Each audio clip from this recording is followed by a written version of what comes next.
네,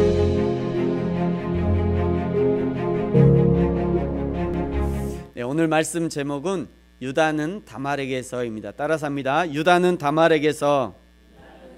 다시 한번, 유다는 다말에게서. 한 번 더 할까요? 유다는 다말에게서. 예, 마태복음 사복음서 중에요. 이 사복음서 중에 예수님의 족보를 언급하는 이 복음서는 마태복음과 누가복음이 있습니다. 마태복음에 등장하는 예수님의 족보는 아브라함부터 시작해서 쭉 내려가요. 쭉 내려가서 마지막에 예수 그리스도가 태어난 것까지를 언급하고 있고요. 누가복음의 족보는 좀 달라요. 누가복음은 예수님부터 시작합니다. 예수님부터 시작해서 위로 그 위로 그 위로 그 위는 그 위는 그 위는 하면서 마지막에는 하나님에게까지 올라갑니다. 성경에서 족보를 사용하는 이유는 족보가 가장 짧고 강력하게 역사를 보여주기 때문입니다. 뿐만 아니라 족보를 통해서 시대의 변화를 보여주는 거죠. 오늘 읽은 이 마태복음에서는요, 구구절절 역사와 사건을 언급하진 않지만 이 사람의 이름을 마치 징검다리처럼 짚어가면서 역사의 흐름을 알려주고 있어요. 가장 먼저 아브라함이 나왔고요, 그 다음에 이삭이 나오죠. 그 다음에 야곱이 나옵니다. 그 다음에 유다가 등장해요. 이 아브라함, 이삭, 야곱, 유다까지 4대잖아요. 이 4대인데 창세기에서는 창세기 12장부터 37장까지 약 25장을 할애해서 이 4대를 쭉 기록하고 있습니다. 그 이후에 드디어 오늘 창세기 38장에서 오늘 우리가 읽은 마태복음의 본문과 연결되는 유다와 다말의 이야기가 등장합니다. 유다와 다말의 이야기를 먼저 살펴볼 건데요, 창세기 38장에서는 유다가 가나안 사람 수아라 하는 자의 딸을 보고 데려와서 결혼했다, 이렇게 기록하고 있습니다. 이스라엘 민족에게 이방인과의 결혼은 강력하게 금지되어 있었죠. 왜 그러냐면 이 가나안 족속과는 절대 결혼하지 말라 하나님 말씀하셨는데, 왜 그러냐면 이 가나안 족속은 멸망이 예정되어 있는 그런 족속이었어요. 왜 하나님이 가나안 땅을 멸하려고 하셨느냐면 가나안 사람들은요, 우상 숭배하는 민족이었기 때문입니다. 그리고 그 우상을 통해서 이스라엘 민족을 유혹하는 사람들이었기 때문에 하나님이 이 가나안 땅을 멸망하겠다라고 말씀하신 거예요. 그래서 절대로 가나안 사람들과는 통혼하지 말라, 결혼하지 말라고 하나님이 명령하신 거죠. 그런데 이 유대 사람이라고 하는 유다가 이 가나안 사람 수아의 딸과 결혼한 거예요. 유다가 가나안 사람과 결혼한 것만 봐도 이미 유다가 이 가나안의 문화, 여러분 레위기 18장에 보면요, 가나안 문화가 너무 적나라하게 드러나 있어요. 정말 무슨 성경에 이런 걸 기록했나 할 정도로 깜짝 놀랄 만한 가나안의 그런 문화들이 기록되어 있는데요, 이미 이 유다가 이 가나안의 문화에 깊이 들어와 있었다는 것을 알 수 있고요, 아무런 거리낌 없이 가나안의 문화를 받아들이고 있었다는 것을 알 수 있습니다. 이 가나안 여인과의 결혼으로 낳은 아들의 이름이 엘이라고 소개하고 있어요. 엘이라고 하는 이 이름의 뜻은 감시하는 자, 이런 뜻입니다. 왜 아버지 유다가 태어난 아들의 이름을 감시하는 자라고 지었을까? 그렇죠. 아들 이름을 좋은 이름도 많은데 왜 아들의 이름을 감시하는 자 이렇게 지었을까? 유추해 볼 수 있는 이유는요, 태어난 아들을 보면서 유다가 그동안 잊고 지냈던 여호와 하나님에 대한 인식을 새롭게 하지 않았겠는가 생각합니다. 장가 가기 전까지는 부모에게요, 함부로 하던 자녀들도 장가를 가고 시집을 가서 자녀들을 키워보면서 부모의 마음을 이해하는 경우들이 있지 않습니까? 유다가 바로 그런 경우라고 할 수 있는 거죠. 그동안 여호와 하나님을 잊어버리고 가나안 문화에 젖어 살았는데, 그런데 첫 아들 엘을 받아들고서는 여호와 하나님이 지금까지도 나를 지켜보고 계셨구나, 여호와 하나님이 지금도 나와 함께 하시구나, 이런 생각을 하게 된 거예요. 한마디로 첫 아들 받아들고 조금 철이 든 거죠. 이제 철이 든 거예요. 조금. 유다가 그렇다고 그렇게 생각했을 것이라고 생각하는 이유가 어디 있냐면요, 6절에 보면, 이 창세기 38장 6절에 보면요, 유다가 이제 장자 엘이 장성해서 결혼할 나이가 되자 신부감을 데려왔는데 그 신부의 이름이 다말이었어요. 다말이라는 여자가 어떤 여자인지, 그 이름의 뜻이 무엇인지 성경에 나와 있지 않지만, 다말이라고 하는 이 여자가 정통 이스라엘 가문의 여자였음은 틀림없습니다. 왜 그렇게 생각하냐면, 이후에 벌어지는 다말의 행동이 철저하게 이스라엘적 생각들과 행동을 하고 있기 때문이에요. 다말이 엘에게 시집을 와서 임신하기 전에 하나님이 이 엘이 악함으로 그를 죽이십니다.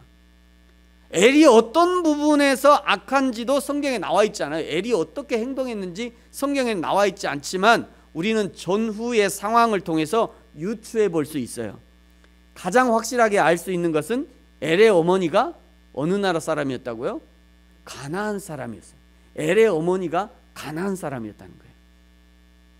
가나안 사람의 가장 큰 특징이 뭐였죠? 아까 우상 숭배였어요. 이것 때문에 결혼도 하지 말라 했는데 유다와 결혼한 엘의 어머니가 가나안 사람이었기 때문에 엘은 어려서부터 자연스럽게 우상 숭배를 접했을 것입니다. 하나님이 보시기에 엘이 악했다는 것은 엘이 어려서부터 그의 어머니가 섬기는 가나안 우상에 깊이 빠져 있었다는 것이고, 다말과 결혼한 후에도 계속 우상 숭배적 모습을 보였고, 그것이 하나님이 보시기에 노하실 만한 그런 일이 되었다는 거예요. 부모님이라면 다 알고 계시겠습니다만, 자녀들이 부모가 말하는 대로, 부모가 가르친 대로 잘하지 않더라고요. 자녀들은 절대 부모가 잔소리한다고 그 잔소리 한 대로, 부모가 가르친 대로 잘하지 않아요. 참 신기하죠? 그럼 어떻게 자라냐? 부모가 보여준 대로 자라요. 그래서 부모의 뒷모습을 보고 자랐네요, 자녀들은. 부모의 뒷모습. 엘이 그 아버지와 어머니의 뒷모습을 보고 그대로 우상 숭배하는 자로 성장했던 것이고, 그것이 하나님의 진노를 샀던 것이에요. 엘이 죽자 이번에는 엘의 아우 오난이 형수에게 들어갑니다. 이것은 그 아버지 유다가 요청한 것이에요. 유다가 이것을 요청했다는 것이, 지금 유다가 적어도 이 일만큼은 가나안적 사고를 버리고 이스라엘적 사고로 돌아왔다는 것을 알 수 있는 거죠. 큰아들 엘이 죽자 이스라엘적 사상이 더 확실해졌다는 것을 알 수 있는 대목입니다. 그러나 오난이 형수에게 들어가기는 했지만 형수에게 씨를 주지 않아요. 왜냐하면 자기 것이 되지 않는다. 내가 이 씨를 형수에게 줘봤자 이건 내 것이 안 돼. 이거를 알고는 씨를 안 준 거예요. 이건 역시 둘째 오난도 가나안적 사고에 물들어 있었다는 것을 보여주는 것입니다. 자기 것이 아니라면 가문도 필요 없다는 극단적인 개인주의적 성향을 보여주고 있는 거예요. 결국 오난의 행위를 하나님이 악하게 보시고 오난도 죽이십니다. 이제 유다 가문의 셋째 아들 셀라만 남았어요. 그러나 셀라는 아직 어린 아들이라 유다는 다말에게 기다려달라고 요청합니다만, 하나님이 왜 유다가 다말에게 아직 기다려달라고 요청했는지 하나님이 그 의도를 정확히 알고 계셔요. 11절 하반절에 보니까요, 셀라도 그 형들같이 죽을까 염려했다, 이렇게 기록하고 있어요. 사랑하는 성도 여러분, 우리 하나님이 창조주 하나님이라는 사실을 반드시 기억하시기 바랍니다. 말하지 않았다고 모르시는 분이 아니요, 숨겨놓았다고 보지 못하는 분이 아니라는 얘기예요. 우리 하나님은 온 우주를 알고 계실 뿐 아니라 세포 하나까지도 다 알고 계신 분이에요. 에스겔 11장 5절에 보면요, 너희 마음에서 일어나는 것을 내가 다 안대요. 너희 마음에서 일어난 거, 네가 행동한 거 그거 말고 너희 마음에서 일어난 것을 내가 다 한대, 하나님이. 다니엘 22장 22절에 보니까요, 그는 깊고 은밀한 일을 나타내시고 어두운 데에 있는 것을 아시며 또 빛이 그와 함께 있도다. 이 빛이 그와 함께 있도다. 우리 하나님이 엑스레이를 쫙 비추고 계세요. 엑스레이. 이 빛이, 엑스레이가 빛이잖아요. 엑스레이는 빛을 이용하는 거거든요. 하나님이 엑스레이로 우리 마음을 찍고 계신다니까요. 엑스레이로, MRI로 우리 마음을 찍고, 우리 뇌를 찍고 계셔. 하나님이 다 하시는 거예요. 잠언서 15장 3절에 보면요, 여호와의 눈은 어디서든지 악인과 선인을 감찰하시느니라. 시편 136편 2절에서 4절에 보니까요, 주께서 내가 앉고 일어섬을 하시고 멀리서도 나의 생각을 밝히 하시오며 나의 모든 길과 내가 눕는 것을 살펴보셨으므로 나의 모든 행위를 익히 하시오니 여호와여 내 혀의 말을 알지 못하는 것이 하나도 없으시니이다. 그러므로 하나님 앞에 투명하고 정직하게 살아야 합니다. 보이지 않으시는 하나님을 보이는 하나님처럼 모시고 살아야 되는 것이에요. 이것이 바른 신앙인으로 사는 방법이며 악으로부터 나를 지키는 방법인 것입니다. 유다가 속마음을 숨겼지만 하나님은 유다가 막둥이 셀라가 죽을까요? 다말에게 주지 않았다는 것을 아시고 유다를 통해서 다윗의 혈통을 잇기 위한 작전을 펼치십니다. 먼저 유다의 아내 수아의 딸을 데려가십니다. 유다의 딸 수아의 딸을 데려가셨다. 가나안 우상 숭배자 수아의 딸을 먼저 데려갔다는 것은 우상 숭배에 대한 심판도 있지만 남자 유다를 코너로 몰고 가는 효과가 있는 것입니다. 수아의 딸을 장사 지낸 후 양털을 깎을 시기가 되어서 딥나에 있는 양털 깎는 자에게 가서 양털을 깎으려 했습니다. 그때 어떤 사람이 아직 친정에 머물고 있는 다말에게 너의 시아버지가 딥나에 왔다는 사실을 알려줘요. 그러자 다말이 14절에 보니까요, 노을로 얼굴을 가리고 몸을 휩싸고 유다가 자신을 알아보지 못하도록 스스로 거리의 창녀로 변장했다는 의미입니다. 그렇게 유다에게 들어가려고 했던 것이죠. 다말이 이렇게 한 이유를 14절에서는 정확히 알려주시는데요, 이는 셀라가 장성함을 보았어도 자기를 자기를 그의 아내로 주지 않음으로 말미암음이다. 시아버지와 며느리의 관계를 절대 금하시는 이 관계이고요, 만약 이것을 어길 경우에는 사형에 해당하는 죄예요. 그럼에도 불구하고 지금 다말이 이렇게 하는 것은 유다에게 책임이 있다는 것을 분명히 말씀하고 있는 겁니다. 유다가 이스라엘의 대를 잇기 위해서 당연히 셀라를 다말에게 주어서 대를 잇게 해야 했음에도 불구하고 유다가 막둥이 셀라를 아낀 나머지 반드시 대를 이어야 한다는 하나님의 뜻을 저버린 것이죠. 결국 변장한 다말을 알아차리지 못하고 유다는 다말에게 들어갔고 다말이 임신해서 두 아들을 낳았는데 그 아들의 이름이 베레스와 세라였습니다. 오늘 마태복음의 첫머리에서 유다와 다말의 이야기를 기록한 이유가 무엇인가? 사실은 다말의 이야기를 하고 싶은 거예요. 하나님은 사실은 유다보다 다말에 더 포인트가 있어요. 하나님이 지금 다말의 이야기를 하고 싶은 겁니다. 왜 하나님은 다말이라는 여자의 이름을 예수님의 족보에 포함시키셨는가?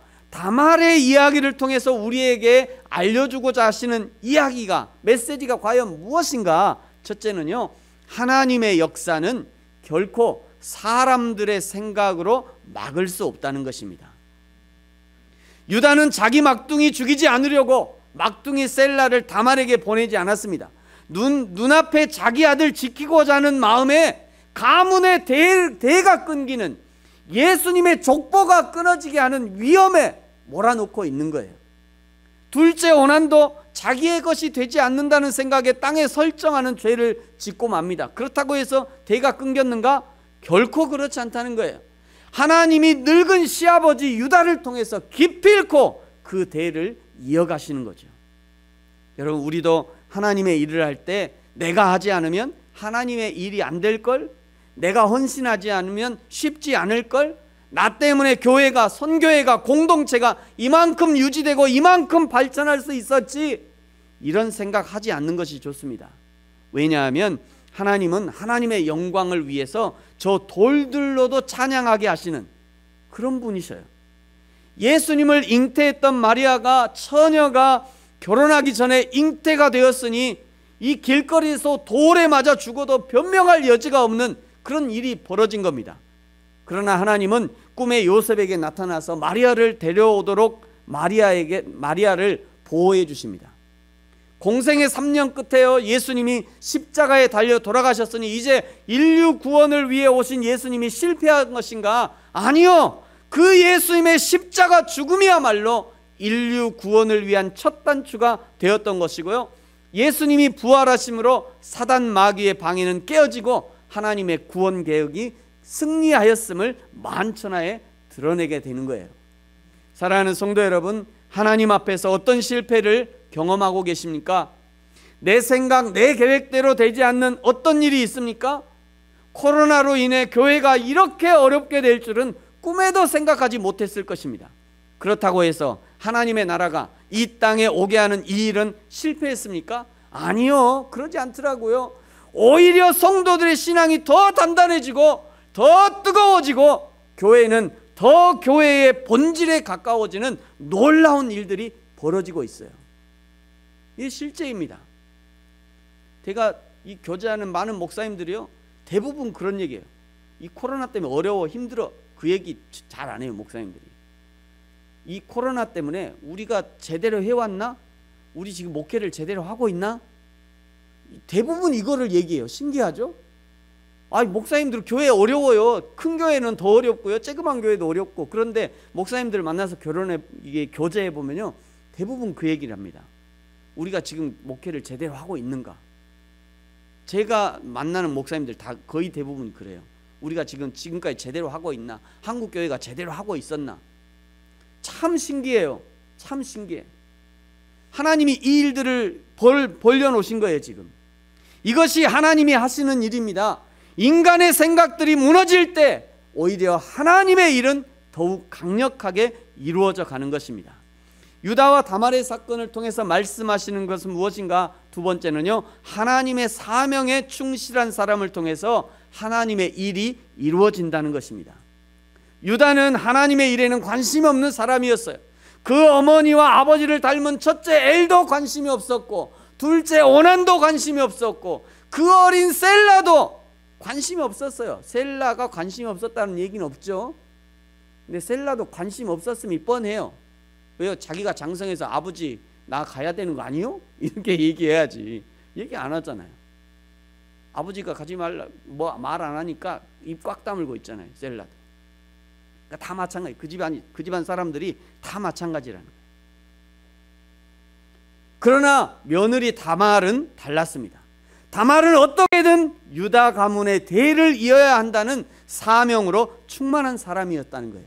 셋째 셀라를 통해서라도 대를 잇겠다고 기다렸지만, 그러나 셋째를 주지 않는 유다의 마음을 간파하고는 시아버지 유다에게서 직접 대를 이을 씨를 얻겠다고 작정을 한 것입니다.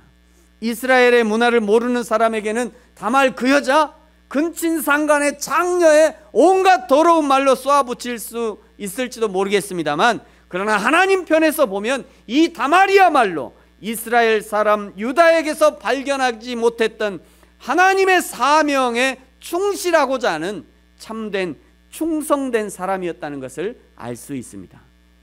예수님의 육신의 어머니 마리아, 그는 아직 어린 나이에 성령으로 임신하게 되는 놀라운 일을 경험하게 됩니다. 그러나 임신할 것을 미리 알려주는 천사에게 고백하는 이 마리아의 대답은 그야말로 그것을 사명으로 알아듣고 수용하는 모습을 보여주고 있어요. 누가복음 1장 38절, 여러분 우리 같이 한번 읽어볼까요? 시작. 마리아가 가로되 주의 계집종이오니 말씀대로 내게 이루어지이다 하매 천사가 떠나가니라. 아멘. 이 젊은 마리아, 아니요, 이 어린 마리아죠.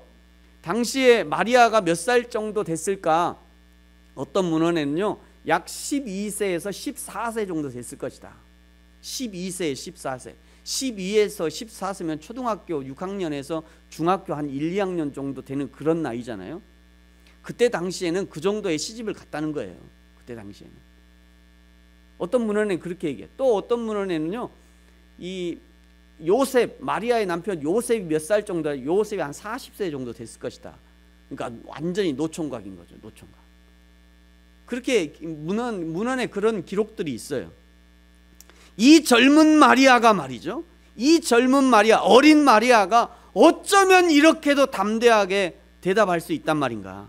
임신하고 출산하는 일은 보통의 여성들도 어려운 일 아닙니까? 그런데 아직 남자도 알지 못한 어린 여자가 말씀대로 내게 이루어지이다, 이것은요 나에게 맡겨진 사명, 이것이 사명이라면 제가 기쁨으로 감당하겠습니다 라고 하는 결단을 보여주고 있는 것입니다. 누가 하나님의 역사에 쓰임받는 사람이 되는가? 하나님이 주신 사명을 귀한 줄 알고 끝까지 충성함으로 감당하는 사람이 하나님의 역사에 쓰임받는 사람이 되는 것입니다. 여러분, 저와 여러분에게는 어떤 사명이 있습니까? 우리에게 복음을 전하는 사명이 있습니다. 섬기는 사명이 우리에게 있어요. 하나님을 사랑하고 이웃을 사랑하는 사명이 우리에게 주어졌습니다. 예수님의 몸된 교회를 세워가는 사명이 우리에게 있습니다. 가정을 세워가는 사명이 우리에게 있습니다. 자녀들을 하나님의 사람으로 세워가는 사명이 우리에게 있는 거예요. 지금 내가 있는 곳을 하나님을 예배하는 현장으로 바꿔가는 사명이 우리에게 있는 것입니다. 이런 사명 감당을 통해서 예수님이 다시 오실 길을 예비하는 사명이 우리에게 있는 것이에요. 이 사명에 충실하는 그 사람이 하나님의 사명자이며 하나님의 역사를 이루어가는 사람인 것입니다. 사랑하는 성도 여러분, 오늘 유다와 이 다말의 말씀을 통해 예수 그리스도의 족보가 이어져 내려오는 과정에 어떤 일들이 있었는지를 살펴봤습니다. 첫째는 인간의 어떤 생각으로도 하나님의 역사를 막을 수 없습니다. 하나님은 이루고자 하는 일을 반드시 이루시는 분입니다. 두 번째, 사명에 충실한 사람 다말을 통해서 예수님의 족보가 이어지게 되고 오늘 성탄의 그리스도를 만나는 영광이 우리에게 주어졌습니다. 사랑하는 성도 여러분, 저와 여러분도 반드시 이루시는 하나님의 역사에 믿음으로 동참하기를 원하고 우리에게 주신 사명을 충성함으로 감당함으로 하나님께 온전한 영광을 돌리는 저와 여러분이 되어지기를 예수님의 이름으로 축복합니다. 기도하겠습니다.